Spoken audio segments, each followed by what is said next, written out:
Hello, everyone, and welcome to Conscious Connections. Thank you so much for joining us here for our show. I'm Veronica Torres. I'm the channel for Eloheim and a variety of other things, including being a cello student. And today we're going to talk about learning, so I'm sure that will come up in the conversation. It's definitely affected my life in many beautiful, surprising, and challenging ways over the last 4 years. And we're going to be joined today by my cello teacher, Liz Erickson, who's going to talk about learning and how students of all ages learn, which has been really fascinating for me to observe. And she and I have had really interesting conversations about it. And I thought we would bring it to the program and let you guys in on her insights after being a cello and other teacher. She's been doing all kinds of stuff. She's a composer, performer, teacher, and theorist who enjoys blending musical styles and bringing her music to unusual places. She's a cellist with the Healdsburg Philharmonia and teaches all ages, levels, backgrounds, and interests. She's in Santa Rosa, California, which is in Sonoma County, about a little bit less than an hour north of San Francisco. Her interest in teaching and learning was inherited from her mother, a Montessori teacher, and raising her own children has done much to deepen her understanding of the learning process and hone her approach to students of all ages. When she's not making music or wrangling children, she can be found reading, knitting, or finding more ways to squeeze a farm into a residential lot. Welcome to the program, Liz. Thank you, Veronica. It's good to be here. It's so fun to be on this program with you and let everyone else in on the good times that we have every Tuesday at 1:30. We do. We always spend a while talking anyway before we get to playing, and it's always helped the learning. It's been a good learning experience for me as a teacher to know how much that talking feeds into your learning. Yeah, I really find myself needing to kind of discuss it before I can get it to sink in. And I know that many people don't have that, and so it's really been very special for me that you have respected and understood that about me, because I don't think it's the same with everybody else. Well, I don't think everybody else knows that about themselves. And one of the things about being paid by the minute, basically, paid by, a half-hour, 45-minute hour lesson, is that I feel obliged to use my time specifically directly related to the music. And I think if more tangents were understood to feed back into the learning process, more people would want to deviate from the standard lesson plan. I am fortunate that you do that. Well, I'm glad to hear it because it makes sense to me, and it's been a real process. We've been studying together. It'll be 4 years in September, and this is July when we're recording the show. So it's coming up really fast on being 4 years.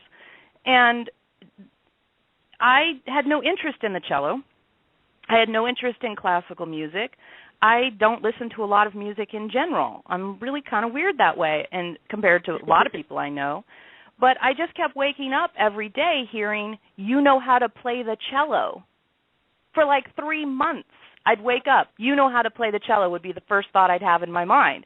And I'd look around and say, I don't know how to play the cello. What is going on? And after 3 months, I gave in. So that's when people say I'm stubborn. It took 3 months to call you. So I just went on Google and I Googled cello lesson Sonoma, and up popped you, and that was the beginning of this whole journey. It's a fascinating process, learning, and I am really curious to hear what your observations are on the learning process, both between the difference between children and adults, or just adults, since most of our listeners will be adults.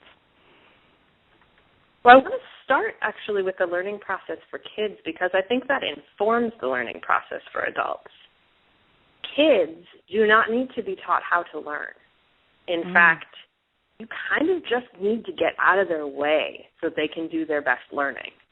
As long as they are safe, physically safe, they conduct learning with the efficiency and the drive and the focus of the top-notch scientists that you have ever seen anywhere. And if you don't interfere they conduct their experiments on the world, and they come to some amazing conclusions, and they arrive into their skills very rapidly and with greater connection to those skills. If you get in the way, which unfortunately a lot of education does get in the way with the sitting down and the shutting up and the doing everything at the same time, then they lose that. And that's where we are as adults, is grappling with having lost connection to our natural learning ability. And how do you think we can get back to that as adults? I think it helps to approach it as a child would, to approach it without the expectation of, becoming a master, or even more dangerously, of not becoming a master. A lot of people come in saying, I am never going to be good at the cello, but I would like to play it. It is my dearest ambition. And sometimes we have to dismantle that. Why on earth don't you think you will be good at the cello? I have a student who came to me as a 20-something-year-old, having a good musical background, but not having played the cello, not being inclined toward music as a profession. And in the space of about 8 months, I think it was, he didn't have a lot of time with me because I was moving. He went from being a beginner to being an advanced student. Wow. And it was because of his approach toward the instrument. He just wanted to play. And then I got an email from him a year or two ago. So it was a couple of years after I taught him, saying, hey, I'm applying to professional composing programs, and he studied composition as well, composition and cello. Would you write me a letter of recommendation? And it was the most delightful letter I've ever written, because, well, that might not be true. It was the most delightful professional letter I've ever written, for sure, because I had no reservations about this student. His ability to learn was what I focused on. I said, look, this guy has a lot less experience. Look what he has done. Look how much he will soak up from your school. Yeah. Because he knows how to learn. He's a joy to teach because he knows how to learn. That's beautiful. That's really, really beautiful. I know one of the notions that you have slowly but surely removed from my psyche is that you either are great in, like, magically great, or you're never going to be good. There was this idea, it was a very dualistic perspective, was like, I know I've said to you several times, like when you were teaching me how to tune my cello by ear, something that is difficult but apparently learnable. I just thought you either could do that or you couldn't. I didn't know you could learn it. And there are many things that we've done together that I just flat out didn't know you could learn, didn't know one could learn, and assumed because I didn't know it already, it was outside of my grasp. There are two separate thoughts in there, and they sound contradictory at first glance. One is that there is a critical time period early on in a kid's life where learning music is amazingly helpful. Mm-hmm. And so, if you learn music in those first, 3 years of life, it is easier for you to do anything musical and also mathematical and also emotional in general, because you've targeted that critical time period. That being said, there is no such thing as innate talent, in my opinion, for music.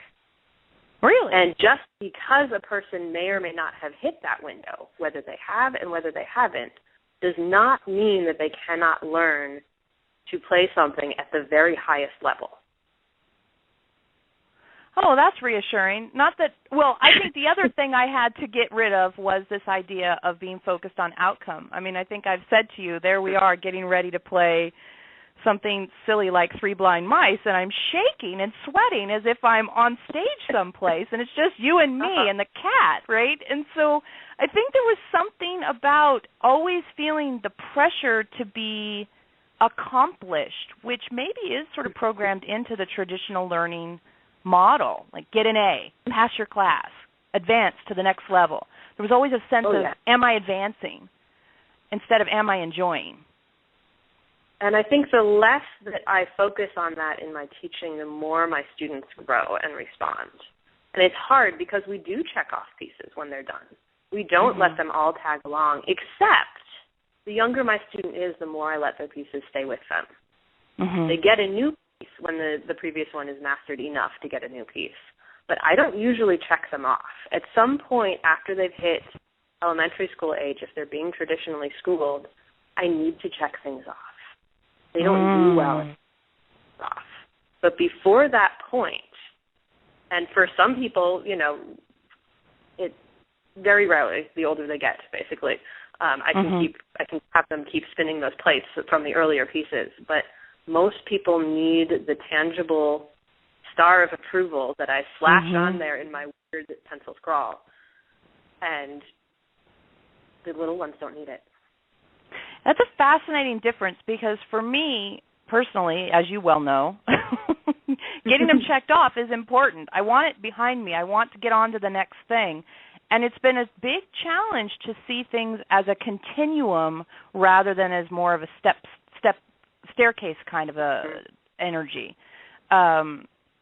It's very difficult to feel like I've accomplished something when, as Eloheim will call it, we keep adding weight to the bar. You know, Eloheim says if you're working out and it starts to get a little easy, but you keep adding weight on, you're never going to feel like you've progressed unless you do a compare you to you and look at the weight bar and say, wait, there's 300 pounds on here now, and there used to only be 10. And so I'm constantly in our work together looking for that way of acknowledging the progress I've made because it's always hard. I've told people I pay you to trigger me, and I do feel that way because I show up and say, what hard thing are you going to show me today that I'm going to have to challenge myself in the uncertainty about? So that compare you to you teaching of Elohim's really helps me, but it's also kind of hard to figure out how to see that in the model that, oh, I got a star today or I didn't get a star today presents. Well, maybe it's time for us to abandon that and do something new. Yeah, well, that's why we need to shake it up. Yeah, I had so much fun when you had that special week where you gave me a new piece to just try every day. That was the best ever. Because then there was no sense of I had to accomplish anything. I just tried one, and then the next day I had a new one to try. And that invigorated me. So yes, that was good. All the different ways of learning and looking at things and feeling into what matters at the different stages of life we're in and how we feel accomplished in the different stages we're in. What do you see as adults? What do we do as adults that you wish we wouldn't do, that gets in the way of you see us progressing? Well, adults apologize for being wrong a lot. Adults feel as though they should, because they have lived a certain number of years on the planet, they feel as though they should be as accomplished as though they had spent all of those years studying the cello or whatever their chosen instrument is. And they don't understand that, to me, when you walk in as a beginner, you are a beginner.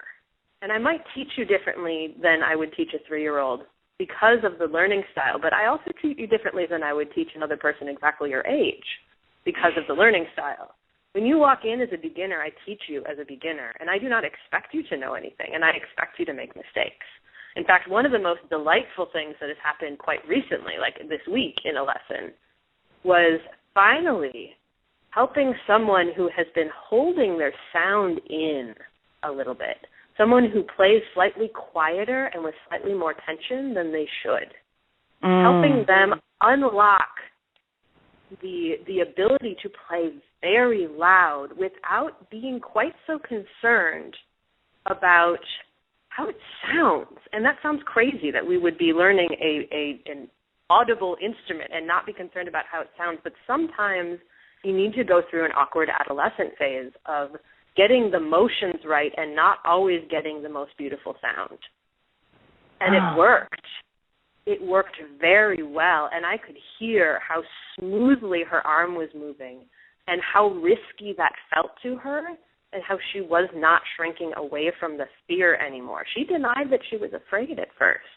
And then she Freudian flipped it in, and I was like, aha, I got it. I got it. You are afraid, and it's okay to be afraid. And please, what's going to show me that you're doing it right is not just the sound, but the mistakes. If you're making mistakes, if your fingers are messing up because your bow is doing the right thing, I know that you're doing it, and I know you're going to get it. That's if you're amazing. Playing too perfectly but a little too quiet, then I know you're not going there yet. You're not facing that fear. That's amazing to have you verbalize that idea that we are, even just in a lesson with one other human being, so caught up in how we're seen, how we're heard, which is kind of funny in this context, how we're perceived, what other people think of us, is caught up even in that small dynamic where literally we're coming to you and saying, please, please, please teach me this, but yet still so cautious about what you experience or perceive or hear of us. And this is really a great conversation because I've been working on this myself, and so it's helpful to hear it coming from a different story, which is always true. It's always true. Let me just do a quick announcement here. Coming up on the Awakening Zone, you know the Awakening Zone has a gazillion programs, and if you don't see something you want to listen to this week, there's a gazillion of them in the archive. But coming up on Thursday, July 10th at 1 o'clock Awakening Zone time, which is Central Time, the Parents Speak, a birthing story of ease and grace. What is it like to experience a conscious birth? Can you make choices even before conception? Can you set up a new partnership with the body for pregnancy, labor, and delivery? That sounds really fascinating. I know you're a young mom with a 4-year-old and a 2-year-old, the fabulous ones that I get to play with after my lessons at times and have brought so much joy into my life. So the whole idea of teaching little ones, your son's 2, but how young were your children when they started playing instruments? Stringed instruments, let's clarify that. Since they probably turned Tupperware into drums when they were 2 months old, I would be surprised. There was a lot of, the rattle shaking and the tambourine whacking. I have pictures of Fiona on my husband's lap playing the piano when she was perhaps 3 or 4 months old. He was playing more than she was, obviously. But she walked into my studio once, and normally I have my instruments hanging up on the wall, the little ones, violin, viola, and guitar and things, and I have my cello in its case, and that is because they rampage and they could destroy my beautiful instruments. But she walked into my studio once when she was about a year old, and I had left my violin sitting in a padded armchair. And so it was leaning against the back exactly as a person would sit in that chair, and the bow was stretched across the armrest. And she toddled off, and she was getting to that age where I didn't have to watch her 100% of the time, just perhaps 98. And so I must have been doing something like, grabbing a glass of water or something else, very terrible and alone. And I hear this violin sound. I hear an actual violin sound. I hear not the sound of a violin hitting the floor and being broken. I hear the sound of a violin being played. And I went, my head sprung up like a gopher. And I went, surely not. And I walked in, and because of the way that particular chair's armrests were low enough so that the bow was basically at the right height for playing, upright like a cello, not on her chin like a violin or anything. The chair was holding the violin upright, and she was moving the bow. And how old was she? She was 1. 1. Mm-hmm. And that was when I realized that we needed not a toy violin, but not an expensive violin. We needed something in between that would make the right sounds and that would not cost us any money because it might break. Yeah. And so when she was 2, we gave her a $30 Amazon, hard to keep in tune violin. And she couldn't reach where the fingers were supposed to go for the left hand, so she couldn't change the notes from the open strings, but she could bow. And she bowed and bowed and bowed and was always seeking that good sound. So that when her arm finally reached, the songs that we had been singing over and over and over and over and over again her whole life just kind of showed up. It was spectacular to watch. And in the last month, she has gone from being able to play, maybe 2 months actually, because it's been since the concert. She got really inspired by the concert and then this summer music thing that we're doing, which we can talk about later if you would like. She got inspired to go from being able to play Twinkle, Twinkle, Little Star and Ba Ba Black Sheep, and those are basically the same song, as most of you know, and like two or three other songs, to being able to play more than half of Suzuki Book 1, which is a book that is supposed to take a year according to the Suzuki method, and which I have found, unless you have a particularly driven student or a particularly rigorous practice schedule or something unusual, I have found it is often 2 years. And if you have a small child, she is a 4-year-old child, it is usually 3 years before they get through that book. Wow. And do you think that process, obviously she comes from you and your husband who are both musicians. She's surrounded by music all the time. So that had a lot to do with it.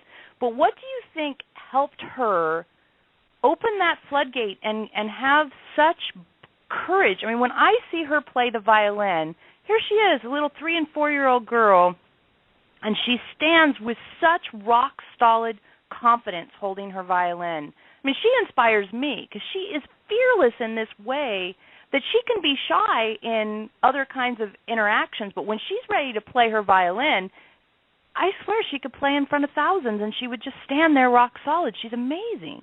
How does that learning sync up? That shyness in one thing and utter confidence in another. Children learn, in my experience, 2 ways. They learn by being little scientists, which we already talked about, and they learn by watching. They learn by imitating. And so she ramped up her playing when I ramped up my practicing in front of her.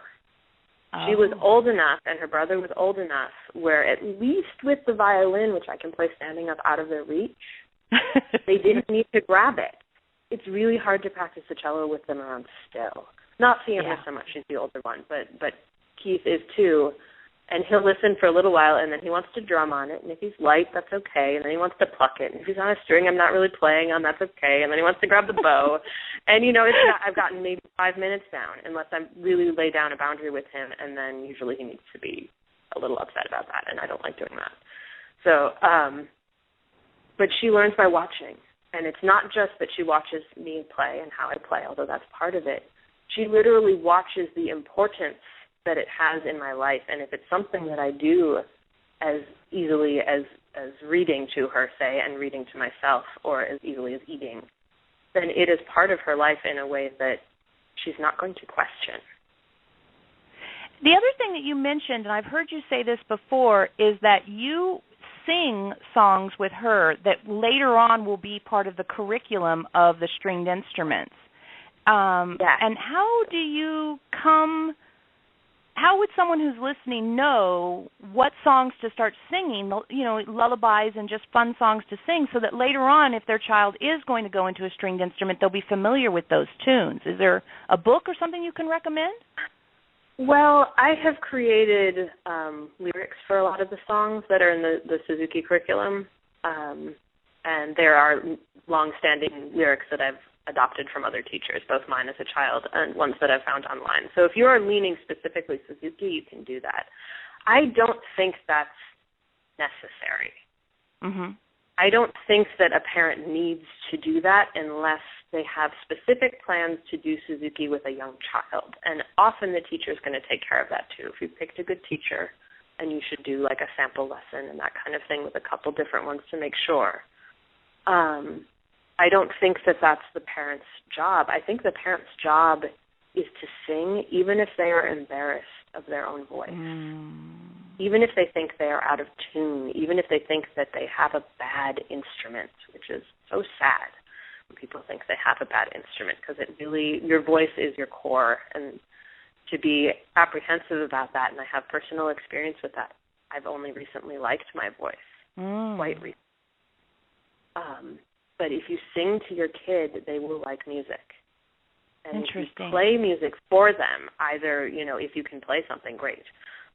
If you put music on and you dance to it, not just having it on in the background, but engaging in it, singing along with the radio, it's part of the fabric of your daily life. Yeah. And when they grow up musicians, whether you are or not, and whether they become musicians.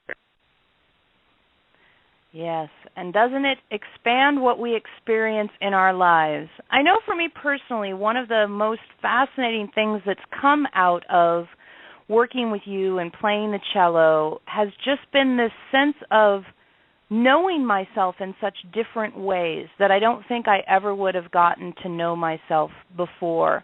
During my last lesson, Liz and I worked on converting or composing my feelings about a recent project I just finished with Eloheim into sounds that the cello can make. And again, this is one of those things that I thought, you had to be a certain type of person or have a certain background to do such a thing. It never occurred to me that you could just, as my friend John says, bow around until you find the note and experience your emotions showing up in another medium. And one of the things that we do as a group, Liz's students vary in age from, if we consider her son 2 and the over 60 crowd, and I'm somewhere toward one end, they're all ages. And one time in a group lesson what we did, which was so much fun, it was one of my favorite things we've ever done, is you just told us to tell a story and make sounds up to go with the story. And we had the bear walking through the woods with the raccoon, and you just guess what those things might sound like. And you make a whole song guessing what they sound like or imagining what they sound like. And that opened up places in me that I didn't know I had access to that I think really speaks to what you've been saying, which is that place where we're not an outcome, we're not attached to what other people are going to think. It's just an expression that feels real, and then it comes out of us. And as a composer, you get to do a lot of that sort of stuff. And can you speak to that for just a couple minutes, how that is for you? Composing is like writing poetry. If you've written poetry, you get what it is to be a composer. You take an initial mood or maybe a skeleton of a story or some other idea, and you try to find a beautiful way to render it true to somebody who you don't have to talk to about it. You don't have to give them any background or draw them a big picture and gesture a lot. Like you need to combine sounds in such a way that your audience is going to know what you mean, and yet connect it very deeply to something that you don't have to know about them in order for them to do it. It's really, it's I don't use this word often, but it feels magical. It really felt like something completely outside of the human experience as to the point I had arrived at when I showed up at your house last time.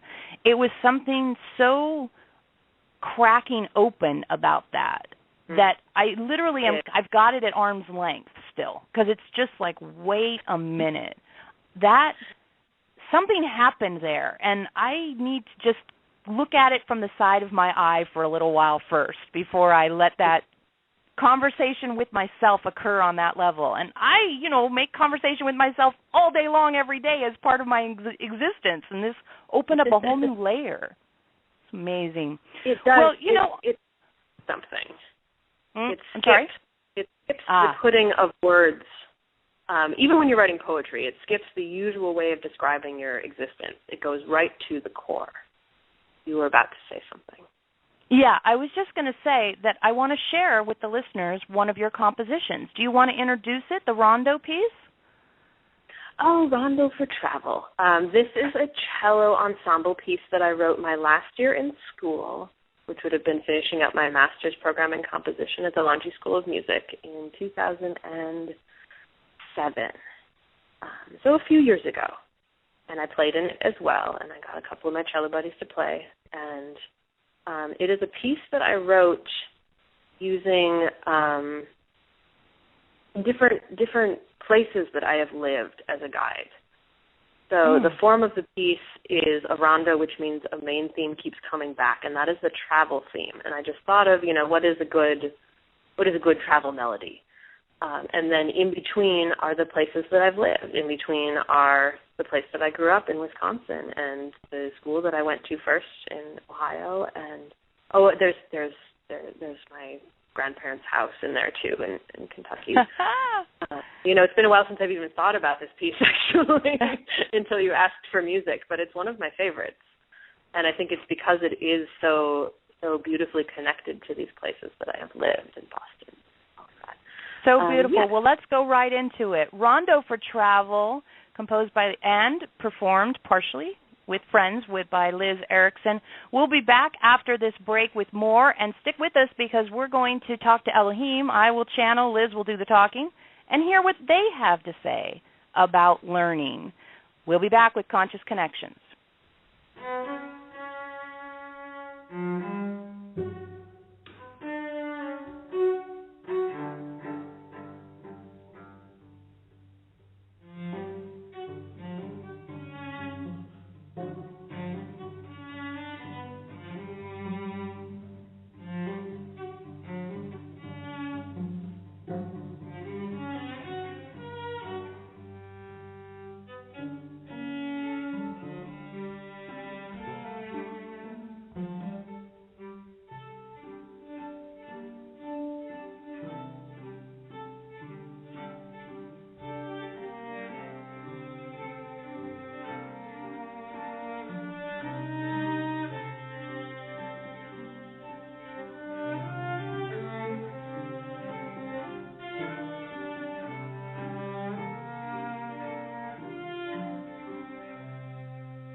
All right. Today I have been joined by Liz Erickson, who, in addition to being my awesome cello teacher, is an amazing teacher of all ages. And we've been discussing learning and all the different ways that children and adults learn.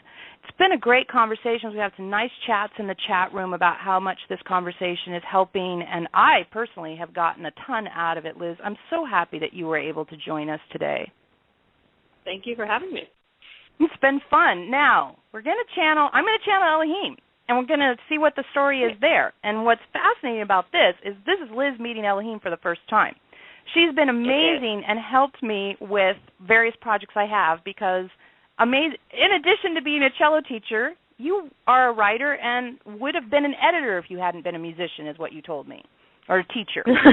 Or a physicist. Or a physicist. You just pick. Physicist, editor, cello teacher. That's an interesting. There's a whole story we could have just in that line right there, a whole show. So you've been kind enough to look at some of the Eloheim material, so you've been exposed to it a little bit, but what are your thoughts going into meeting Eloheim for the first time here? Well, I am excited because this is something I've heard a lot about and not yet seen. And I'm very curious. I'm very curious because I have loved what they have to say. And yet, as you know, I approach this from an atheist perspective, which, contrary to popular belief, does not mean that I don't believe in anything. It just means that I don't specifically believe in a deity.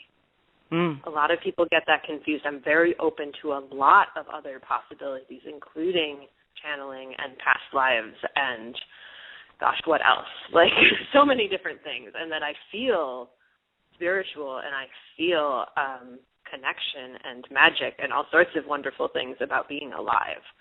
And I think music is very well wrapped up in that feeling. Yeah. So I'm excited. Yay! Well, that's cool. That's cool. Yeah, I always thought it was entertaining that you're an atheist that attends two different churches. No, I haven't been in a while. But you are a seeker.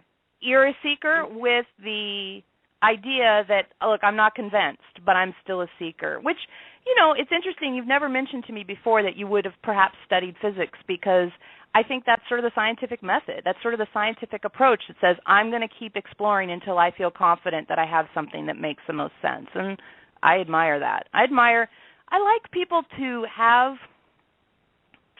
a stance that they have a reason for beyond just somebody told me to believe it. That, to me, makes the most sense. So I am completely excited about you getting to meet Eloheim and the listeners getting to hear what Eloheim has to say on this topic. So let me just make sure I've got everything organized here, that everything's straight, because I can't count on Eloheim to do all of this stuff that I've been doing behind the scenes during the show. But I think we're good, and you're the one who's watching the clock for us, because that I cannot do and channel at the same time. So we are set. Let me just they're right here, so it's just going to take a second.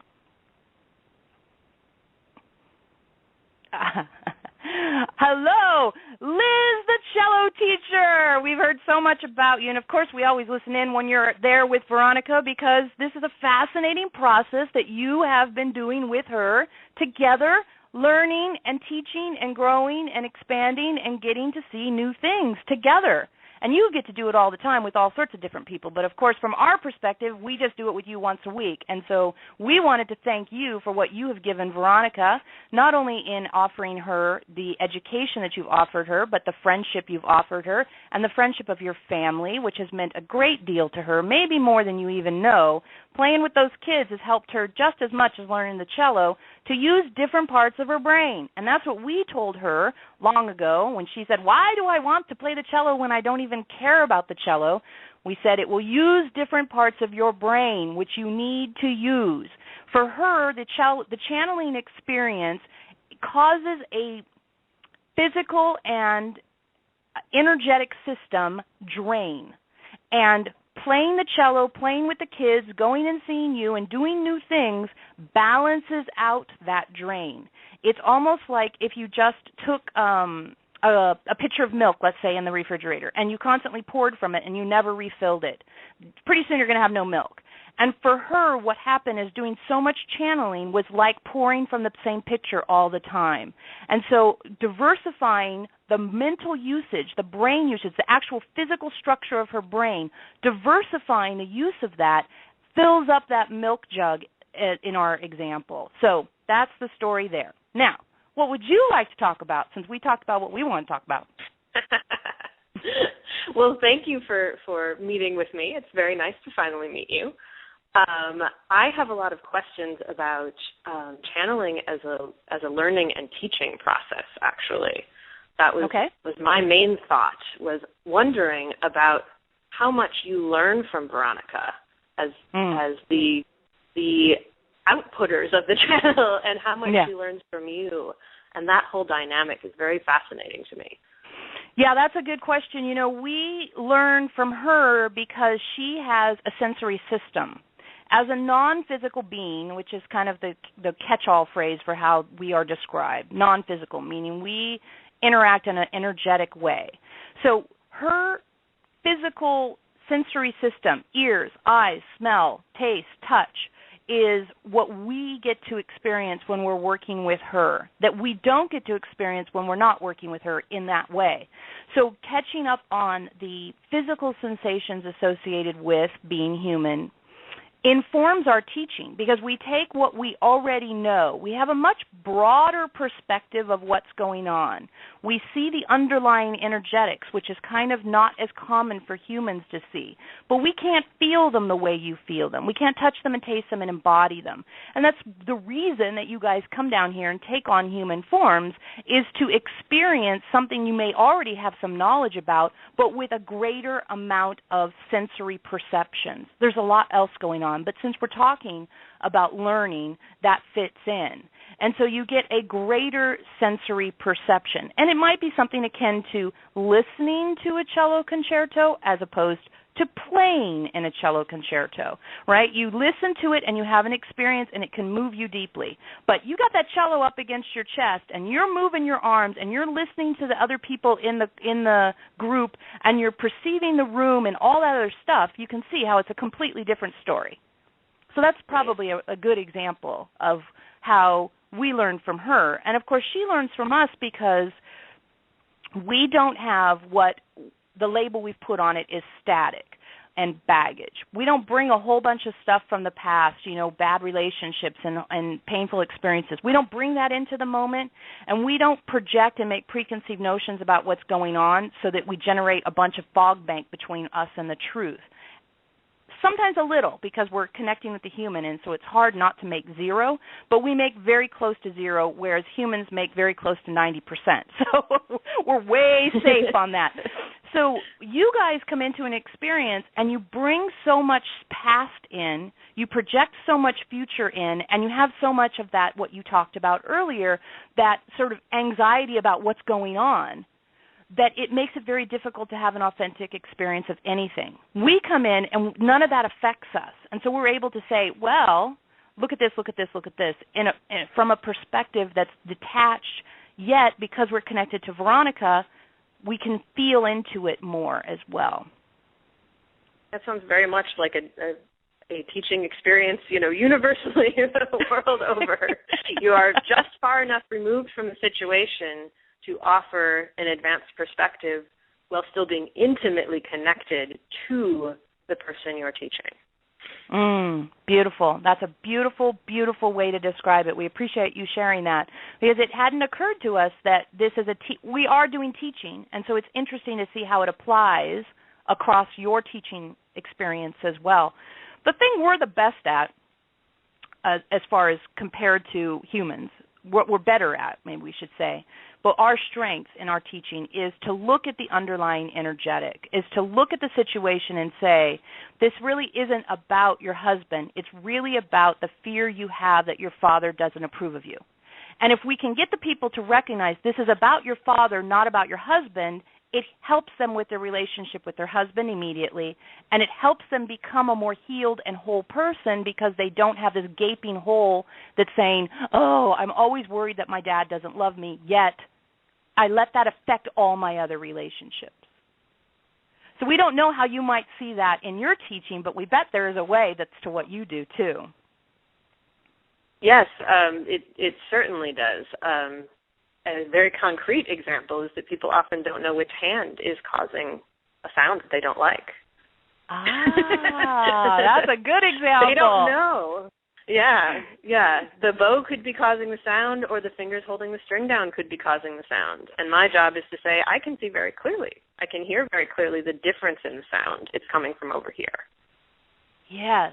And we know Veronica's reminding us that one time, with that G, that fourth finger G, she has to just push harder, because it feels like she has it all the way down, but she doesn't if it's making that sound. So we know exactly what you're talking about, and that's a perfectly matched example of what that looks like, where one person can say, oh, no, this is what the issue is, whereas that person may be looking in a completely different direction.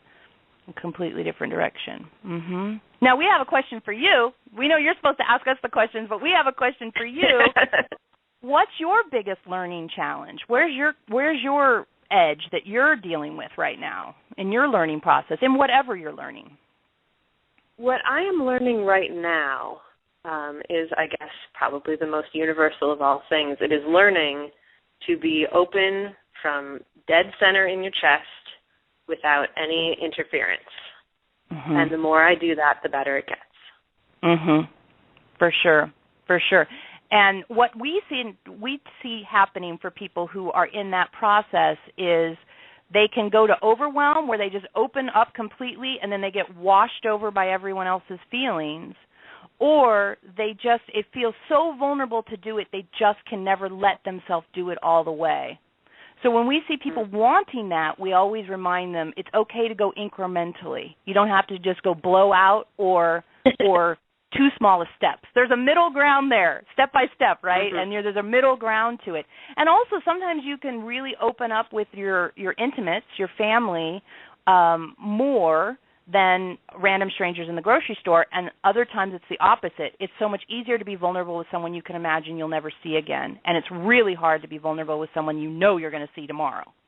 So it's an interesting way we've seen that go for various people. Mm-hmm. Yeah. Veronica's reminding us this is not a time to have a private session with Liz and ask her all her intimate questions on the radio. So we're not going to do that, but we're curious about you because we feel like we spend a lot of time with you but never talk to you. So it's like our little moment to go, what's up with her? But you're ask us a question. We'll be quiet for a minute.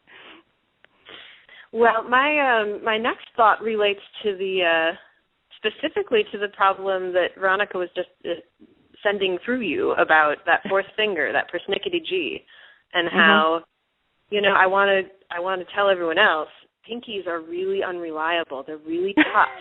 They don't like to obey directions. There is a very weak connection between the brain and the pinky compared to the brain and, say, the index finger, which you use independently all of the time. And that's why that particular note in that particular position is so hard for Veronica right now, why she has to have such conscious focus. Push it down. Yeah. What do you think is the most common analogy for that in human existence? What is the pinky? The pinky is habit, right? The pinky's habit, because pinky, or even better, baby toe, right, just goes along for the ride. It just goes along for the ride. The only time people really think about their baby toe is if they hit it on something or if they're getting a pedicure. The rest of the time, it just goes along for the ride. And so putting attention onto these digits that go along for the ride, and especially in your world, because it's the pinky, getting back to something that's actually going to be helpful to you, is getting your students to use their pinkies for things that they don't normally use it for. So, instead of screwing the toothpaste with these two, you can see us, but no one else can. Instead of screwing the toothpaste with your index finger and your thumb, see if they can try screwing the toothpaste with their pinky and their thumb. See if they can point with their pinky instead of their index finger. See if they can, if they have an itch, see if they'll itch it with their pinky. If you get people itching with their pinky, that's going to help so much, because that motion is such a, it's connected, so many things to say. It is a motion that you're very, very, very, very familiar with as a human. You're itchy people. You itch stuff. You scratch your hair, you scratch your face, you scratch things. It's summertime, bug bites, right? So it's a very connected to a strong pattern that's already established in the nervous system. But, again, pinky goes along for the ride. Doesn't even help out most of the time when you have that kind of business to do. So if you change to your pinky and you create new neural pathways in your brain, it's going to strengthen the connection between I need to do something and my pinky does it in your brain and into your hand, instead of it just always being reinforcing the same strong fingers. So, yeah, give pinky new jobs. Give the pinky new jobs. It'll be hilarious. It'll be like, you can get all your students to say what they gave their pinky a job to do, and then share that list with your other students to say, here's the pinky jobs we've come up with. How many have you done?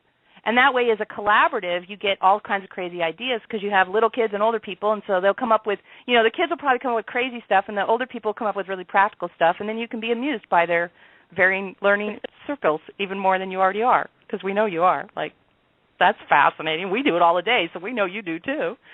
It's amazing. Mm-hmm. It's like a scientific thing to explore how people do different stuff. Everybody's so unique. They really are. You have billions of people, and they're all completely different. It's amazing. We love it. Pinky power. Well, I was wondering specifically then about music. Mm-hmm. What have you experienced with Veronica or anywhere else, really, that that gives you an insight into the role music needs to play?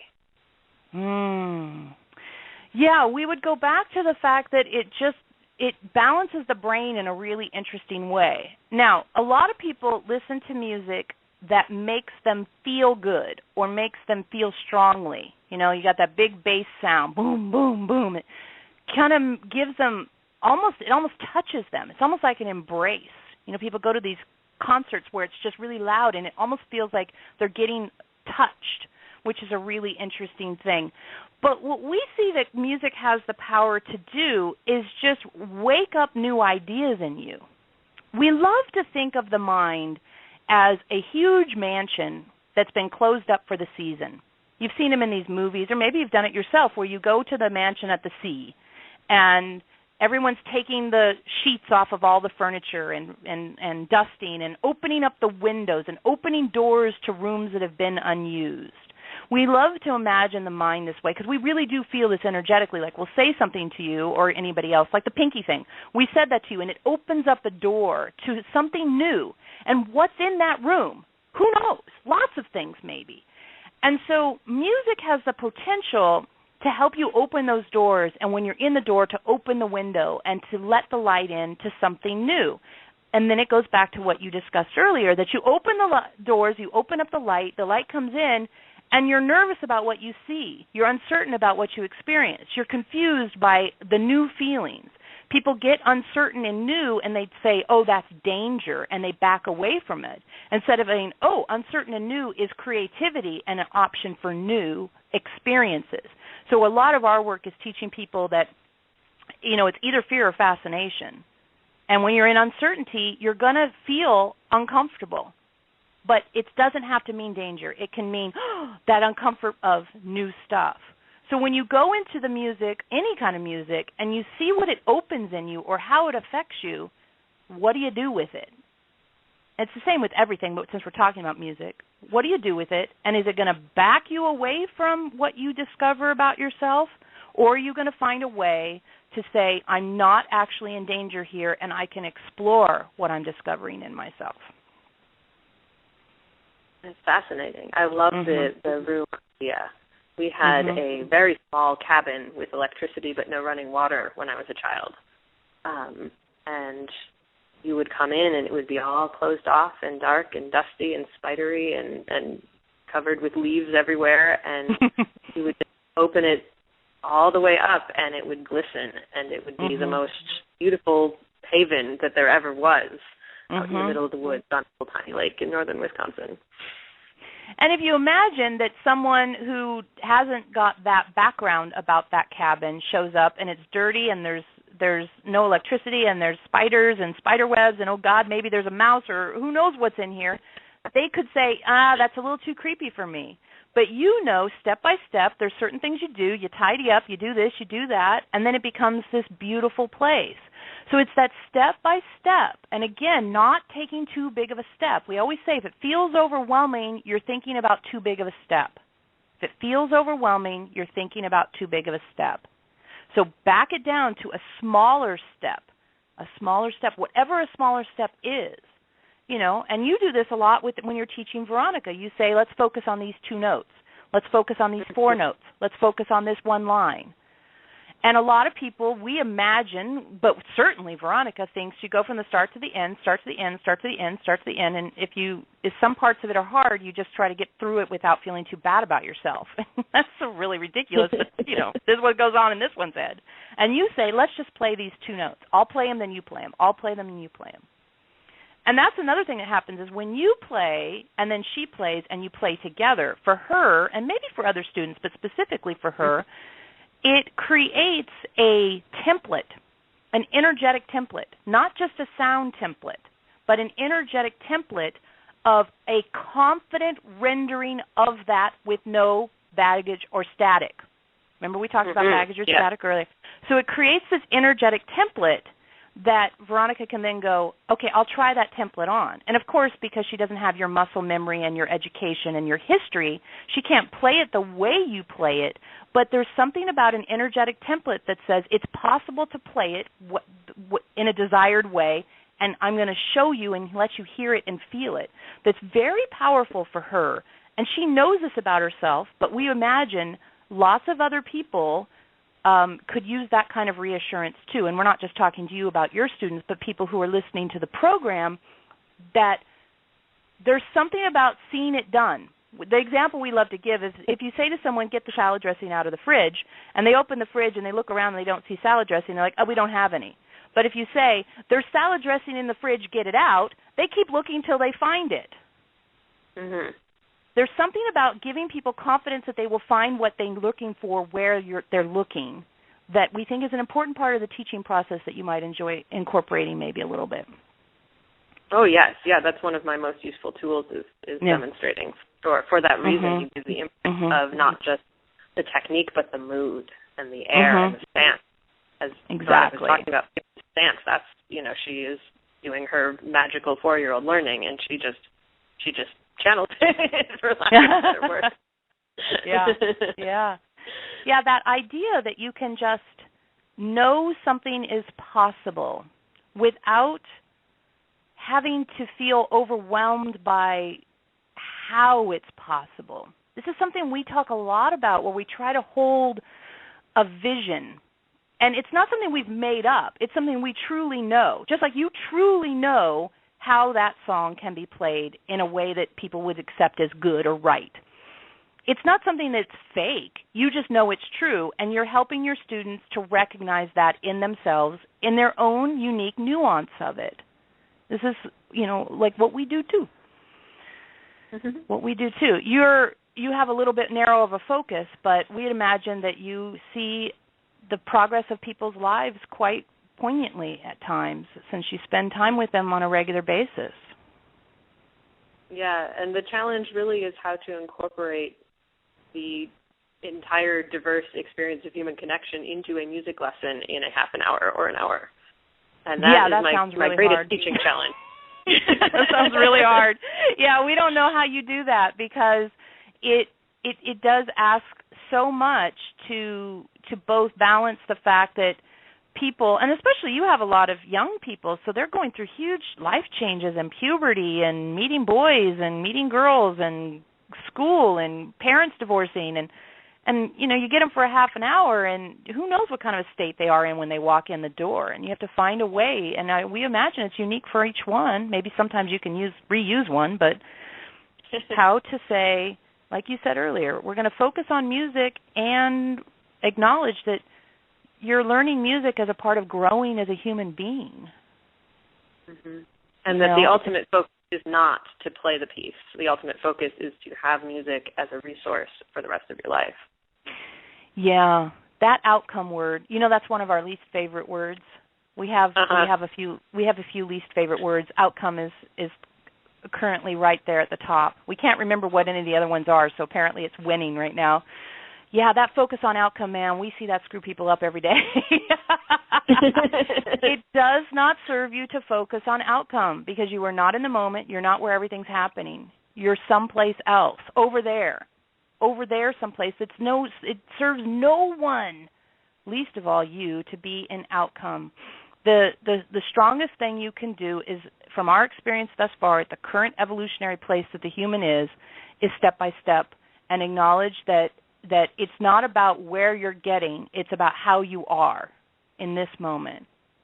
You know, nailing that fourth finger G 3 times in a row is way better for Veronica than nailing the whole piece, because that's something she's worked on, and it's a step-by-step thing. It's like, yeah, I got the G, and then the whole piece comes together eventually, or it doesn't, and who cares? Because in the meantime, things happened. But convincing human people, you guys, about the idea that you should not focus on outcome, because, you know, this is no pain, no gain, do to get world, duality, your success, your failure. The very notion of success and knowing your individual definition of success given any situation, oh, that's so important. Because the idea sometimes is success looks like what other people think.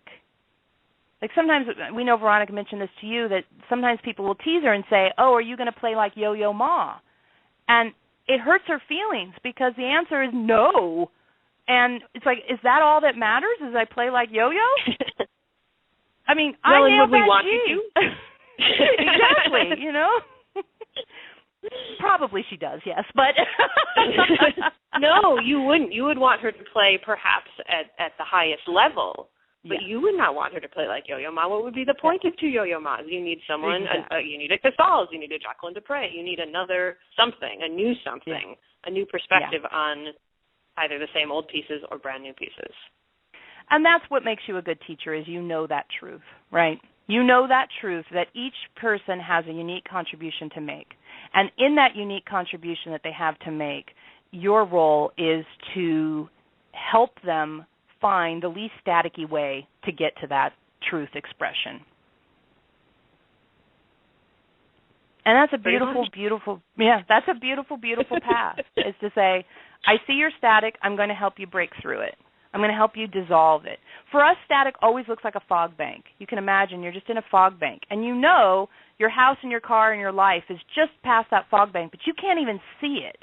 You can't taste it, feel it, own it, have it, live it, because the fog or the static is all you experience. And energetically, that's exactly what it looks like to us, and it's sad. It's sad, and not a lot makes us sad, but that does affect us emotionally, because when we look at it, we know it's not that big of a step to make the static go away. It just requires courage in a way that people aren't always taught.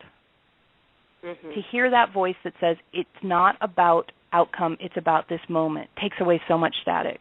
And to hear that voice that says it's not about you having to be like anybody else or pass any test or prove yourself to anyone. It's about you expressing you now. Takes away a lot of static. And then you just deal with what's left, which is your amazing life without a bunch of crap in the way. It's fabulous. Mm-hmm. All right, what's your other question? True. We know you've got more questions. I only have one more because I'm supposed to be making the It's Almost Time gesture. My last question is specifically about Veronica, because I get you here and because we are friends and I'm her teacher and I'm a little protective of her. And I worry about the strain, the mental strain and the physical strain. And you mentioned the picture and the need to fill up and the need to balance the brain and strengthen it. What can you do to teach her that, and what can I do to help? Oh, what a kind question to ask. Yes. It's an ongoing challenge, because what happens is we can only teach what she can live, right? And a little bit past that, the things she's learning, right? What she can live and the things she's learning. And so she has committed to pushing her own spiritual development as fast and as consistently and as consciously as possible to facilitate us being able to do the same thing and to share more and more and more with the world. That said, she's on the edge all the time of where her body can keep up to. And the cello really, really, really helps with that. And we think the biggest gift you could give is to help her not be staticky during her lessons with you and during performances and during practice, is just help her to stay out of the outcome place as much as possible, because that's what screws her up, is when she thinks, I should already have this, or I should be able to tell that this is the way it should be. And it's not fun because it becomes more mechanical. The fun things and the way to just express and the way to just let the truth of her be in the world. And of course this is true for everyone, but specifically for Veronica, that definitely helps. And it definitely helps for her to play with kids. You know, she never has any time around kids except for yours. And she's never spent time with children in her whole life. And so when she came along and there were these little babies in the world and they do interesting things and occasionally talk to her and then all of a sudden they start playing with her, it showed her and us a completely different aspect of fun and of just letting it all hang out in a way that there's no static. You know, it's like, so long as we're not breaking anything, woo, let it go, right? So that's been a really powerful feeling as well. And, you know, we're working on it on our end too. We've been pushing very, very consistently on this new product that we just created, the Levels of Creating deck that we've been working on for the past 3 years. And it just got finished a few days ago. And if anyone's interested in learning more, Veronica's reminding us, levelsofcreating.com. But there was a big push into that place where that material could come into physical form, not unlike a labor and birth. And now that that has happened, and we're going to Europe in a week, we'll be in Europe, teaching in Europe, we think that's going to bring a different amount of information and energy and balancing to the situation. You know, you're a knitter, so you'll like our analogy that we've been using. You know, when you're ready to make something, you go to the yarn store, you get more yarn. And so we feel like right now we're in a gathering yarn time. We're going to Europe, and we're talking to people like you who we've never talked to, even though we've known you for 4 years. We're gathering more to then start again, but not from the beginning, is what Veronica likes to call it. We're starting over, but not from the beginning. And we're definitely incorporating into that some focus around how we can help Veronica keep a more balanced system to the process, because it's been very hard on her physically over the last 12 years. There's been times when it's been extraordinarily hard. It's not been that bad as often lately, so we're getting a better balance. That was very kind of you to ask. Very, very know that I am very good at boundaries, and there is totally a boundary there. You need. She may or may not set it, but I'm setting it. There's a boundary there. She doesn't necessarily always know where it is, but I know you do, and I do trust that you're taking care of her. But we're very good at knowing when to say, okay, that's enough. What we need to work on is more ways that we refill the milk container. And that's something even she says, I know what's drained in me, and it's hard to find what fills it, because that does shift what fills it depending on the work we're doing. That's the tricky bit, too, is the solutions to the challenge are different depending on what we've been doing. And that's why sometimes we'll have a meeting and she's perfectly fine, and other times we'll have a meeting and she collapses afterwards. So we're working on fine-tuning what is affecting her and helping her have support for it. But, and that pulls back into the pinky a little bit. The pinky. When you were talking about the exercises, my first thought was, when I've had people do too much with their pinky, they hurt it. They hurt it. They do. They strain it. I have strained mine before. It is really uncomfortable. It needs the right amount of hard, which is one of the right amount of hard. The right amount of hard. But don't you all? You all need the right amount of hard. All right. Well, apparently we're supposed to say goodbye to you now, but it has been an absolute joy and pleasure to both hear your thoughts on teaching and to get to meet you for the first time and be in your energy. So thank you again for all of the wonderful things that you have brought not only to Veronica's life but to the world and to the listeners of the program, because you really have shared some important topics today. So we're going to say goodbye to you. give us 1 second to get Veronica back, and the program will continue after Liz says goodbye. Very well. It was lovely to meet you.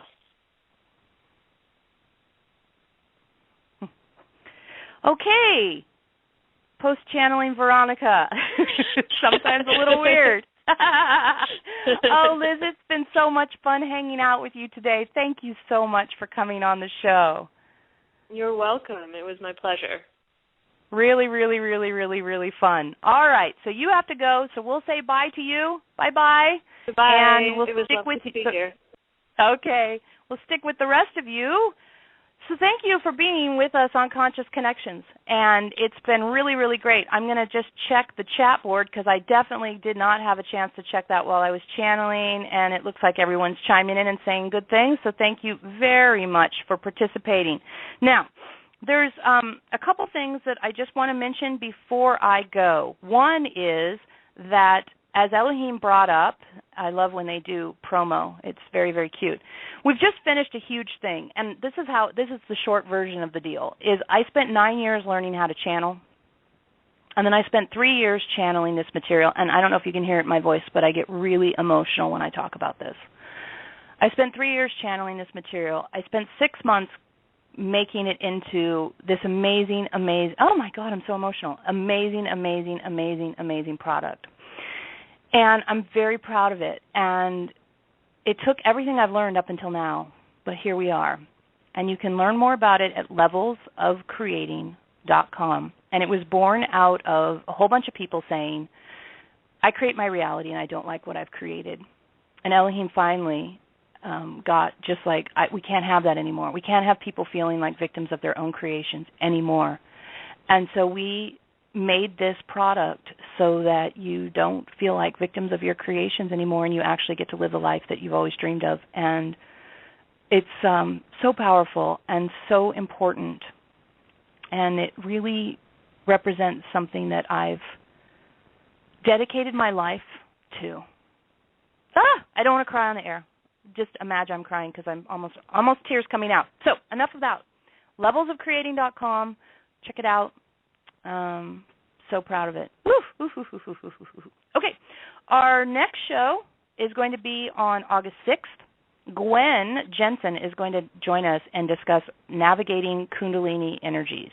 I'm so interested in what Gwen has to say. Elohim has helped her so much with navigating all this energy that she's been working with in her body. I'm sure it's going to help me to hear her story and learn how to navigate all the energies I have in my body all the time.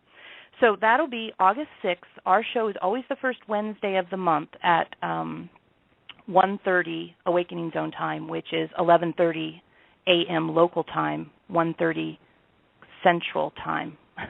Time zones are very weird. If for some reason you're in Europe and you would love to do something amazing next week, we'll be in Austria from the 11th to the 14th and Turkey from the 18th to the 20th. And it would be awesome if you joined us there, too. You can learn more about that on my website, which is Eloheim.com, Eloheim.com.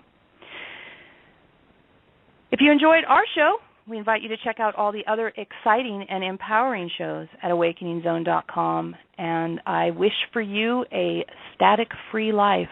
Baggage is easy to drop. Everybody's teaching you how to get rid of the things that you've had in your past, but not generating more in the moment. I think today's talk really illuminated how you can use that to make your life better. And I'm telling you from personal experience and watching hundreds of people do it, it is the most amazing thing. And the Levels of Creating project will help you with that so much. So that's that. Thanks, everybody. It's been an absolute blast.